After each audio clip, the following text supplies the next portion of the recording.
Vicage Dorasso, candidat La France Insoumise sur la liste... Non, vous allez me dire ça tout de suite, ça commence mal. La France Insoumise pour la liste Décidons Paris aux prochaines élections municipales à Paris. Notre invité politique ce soir. Alors, dites-moi tout, Vicage Dorasso, dans l'erreur... Non, je ne suis pas candidat à la France Insoumise. C'est un appel qui est Décidons Paris. Sur la liste de... Non.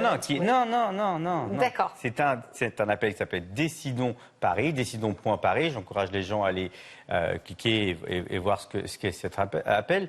On est soutenu par la France Insoumise. Je suis un candidat, donc on a été validé, Daniel Simonet et moi, pour être tête de liste parisienne.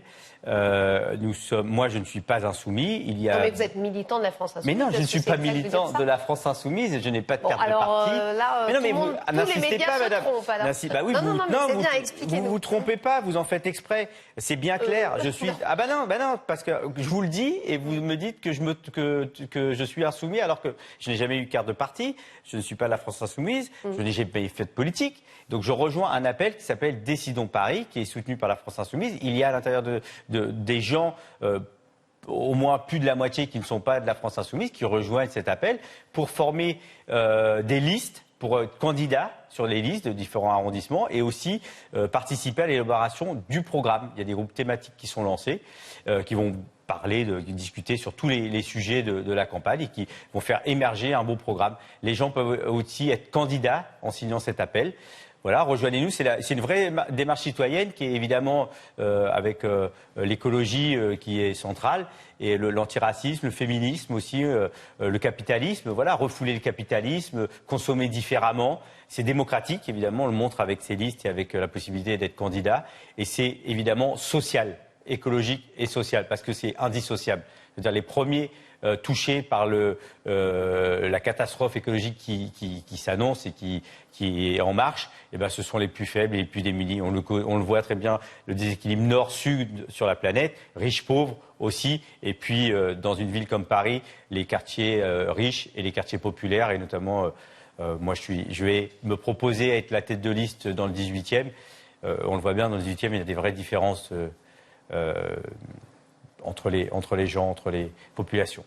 Qu'est-ce qui vous a justement décidé à aller rejoindre cette liste Décidons Paris? Est-ce que c'est un engagement qui est récent, qui a été mûri? On se souvient d'autres peut-être personnes de différents secteurs. Bernard Tapie, par exemple, qui était plutôt un homme d'affaires, qui est passé par le foot. Évidemment, il n'était pas joueur de foot, on le sait bien, mais voilà, qui disait en gros, la politique, il n'y a que des coups à prendre. Est-ce que vous avez une appréhension? Vous y allez, enfin, je vois que vous êtes assez il n'y a que des coups à prendre. combatif. Donc, je suis combatif et enthousiaste, mais évidemment, je sais que c'est compliqué. C'est difficile, c'est un autre monde, mais j'ai pas peur, évidemment. Alors, vous parliez des coups, ça me fait penser à l'image du footballeur qui met les protèges tibias quand il rentre sur le terrain pour parer les coups. Voilà. À la limite, au moins, c'est franc et viril. Voilà, mais bon, c'est pas toujours le cas de la politique, vous le savez bien. Ce sera peut-être des coups bas. J'ai pas de bilan politique, moi, j'ai pas de casserole, jamais fait de politique. J'arrive là-dedans avec mon honnêteté, ma sincérité. J'y vais parce que récemment, alors j'ai toujours été engagé. J'ai été engagé aussi associativement. J'étais parrain de Oxfam. Récemment, je ne le suis plus. J'ai été aussi président d'une association qui s'appelle Tatane, qui fait des choses pour les gamins dans les quartiers. Et puis récemment, on s'est battu pour garder un petit terrain de foot que les riverains voulaient enlever au Square Burke, un city-stade qui était fait pour les gamins des quartiers, de ce quartier, qu'on a voulu envoyer ailleurs. Donc la jeunesse, le sport, on s'est battu, on a gagné. Et ça m'a encouragé. Je me suis dit, il fallait que j'aille plus loin. Il fallait que je me mette au service des plus fragiles, des plus démunis. Je sais que pour moi, maintenant, ça va aller. Mais je n'oublie pas d'où je viens. Je viens d'un quartier populaire, je viens d'un milieu modeste. Mes parents étaient ouvriers et je suis enfant d'immigrés. Et j'ai envie de mettre tout ce que j'ai en moi, c'est-à-dire les valeurs du football, la combativité, et la capacité aussi à aller gagner des matchs. Et aussi ma notoriété. Voilà, l'homme que je suis devenu grâce au football qui a marqué un but en finale de Coupe de France face à l'OM avec le Paris Saint-Germain. Voilà, je suis parisien et je veux aider les plus fragiles, les plus démunis, les exclus, les oubliés de la politique française et parisienne. Vous souteniez en 2008, j'espère que cette fois-ci je ne me trompe pas, la candidature de Bertrand Delanoë. Vous avez eu des mots d'ailleurs assez durs sur la gauche, que vous aimiez. Selon vous, elle ne se bat plus que pour les plus riches et pour servir leurs propres intérêts. Le PS n'est pas la gauche. Oui, ça fait un moment que le PS n'est plus la gauche. Ça fait un moment. Alors, la gauche, historiquement, normalement, a des valeurs de solidarité, de partage, d'altruisme, et puis aussi de défendre les plus fragiles, mais aussi le service public, quelque chose d'important. Et tout ça s'abîme. J'ai l'impression que ça s'accélère aujourd'hui. On prend du public, on le donne au privé. Qu'est-ce qu'on fait de notre argent public? Qu'est-ce qu'on fait de notre espace public? Qu'est-ce qu'on fait pour les minorités, pour les précaires? Voilà, j'ai l'impression qu'aujourd'hui, alors la politique de Macron est symbolique, il prend aux pauvres pour donner aux riches, alors qu'on devrait faire le contraire. Moi, je pense qu'il faut faire le contraire. Voilà. Emmanuel Macron, qui faisait partie d'un gouvernement socialiste. Déjà, il était conseiller de Hollande pendant longtemps, puis après, et puis c'était un banquier d'affaires quand même. Donc c'est clair ce qu'il veut faire. Il veut prendre le privé, le public et le donner au privé. Il veut enrichir des gens. Je veux dire, notre espace public nous appartient et il est en train d'en faire quelque chose qui va profiter et qui va donner du profit à des gens qui vont s'enrichir encore pendant que d'autres s'appauvrissent. Aujourd'hui, on a vu Emmanuel Macron veut renouer avec le terrain, les territoires, de retour à Amiens. Il va aller voir les salariés de Whirlpool. Après, on sait l'échec retentissant de cette reprise. Pour vous, c'est un acte courageux, dangereux ou choquant? Il peut faire ce qu'il veut. Il vient pas de ce milieu-là. Il peut m'inventer ce qu'il veut.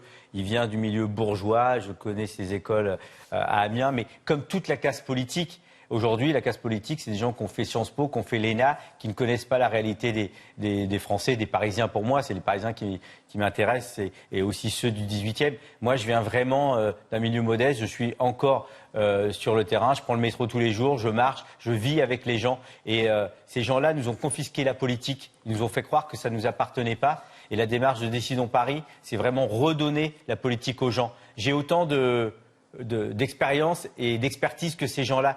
Comment, alors je pense à Griveaux, Villani, tous les candidats qui vont être à Paris, est-ce qu'ils connaissent les demandes, les doléances des habitants des Abbesses ou de la Goutte d'Or ou du 15e? C'est pas la même chose. C'est pas vrai. Ils sont pas au contact de ces gens. Alors quand je vois les parcours des uns et des autres, c'est quand même, on se place. On a des postes, on est salarié, donc c'est un métier, la politique, et on le fait à vie. Et moi, je suis contre ça. Je suis pour que cette politique revienne aux habitants et aux habitantes de Paris. Vous voulez aussi incarner la diversité. Quel regard vous portez sur ce débat qui a été souvent hystérique, sur la laïcité? Emmanuel Macron, hier, au Congrès des maires, qui a proposé des mesures futures, on ne les connaît pas encore, contre le communautarisme, mais qui, dans le même temps, interdit les listes communautaires.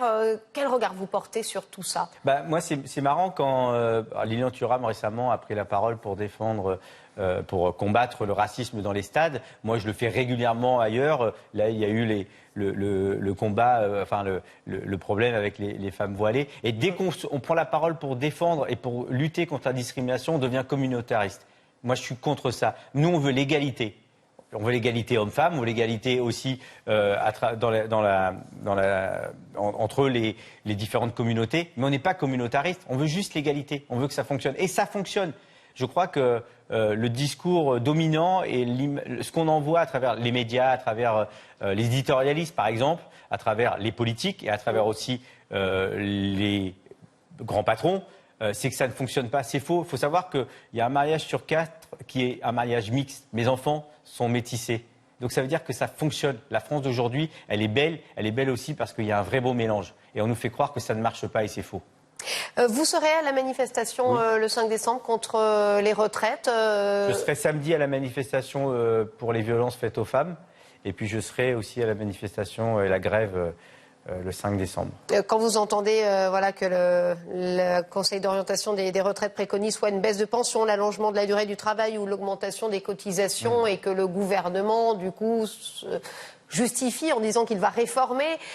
C'est quoi votre réaction? C'est déjà pas des réformes, c'est des contre-réformes. Oui, c'est déjà on fait de la réforme de la réforme. Voilà, la pré-réforme. Mais de toute façon, ce qui est clair et net, l'assurance chômage, les retraites, si on pense à ADP, etc., on pourra en parler après. En fait, c'est simple, on casse le service public et on permet aux riches de s'enrichir. L'école, ça va être pareil. En fait, on vend au privé. Il va falloir être riche pour pouvoir se soigner, il va falloir être riche pour pouvoir bien vieillir, il va falloir être riche pour pouvoir s'éduquer. Et c'est que ça.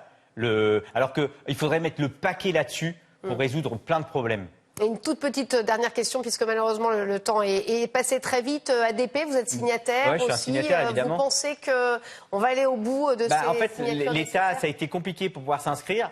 Aucune publicité. J'ai vu récemment que même le service public France Inter n'allait pas diffuser les spots qui allaient parler du référendum. C'est vital. Je veux dire, ADP, c'est quelque chose qui gagne de l'argent. La Française des Jeux, c'est pareil. On nous fait croire qu'on est endetté alors qu'on a un patrimoine qui est très élevé. Thomas Porcher, qui est un économiste, rappelle ça toujours. En fait, on veut la dette, je veux dire, quand on a une maison, on la rembourse sur 20 ans, on la rembourse pas sur 1 an. Donc la dette, déjà, on pourrait l'étaler. Et en plus, c'est faux. On a un patrimoine qui est super élevé. Le patrimoine, les mairies, l'espace public, ADP, les hôpitaux, etc. C'est du patrimoine qui nous appartient. Évidemment, quand en plus, ça rapporte de l'argent et si on le donne à du privé, eh ben oui, on perd notre patrimoine. Merci, Vikash Dorasso, d'avoir été avec nous en direct sur RT France.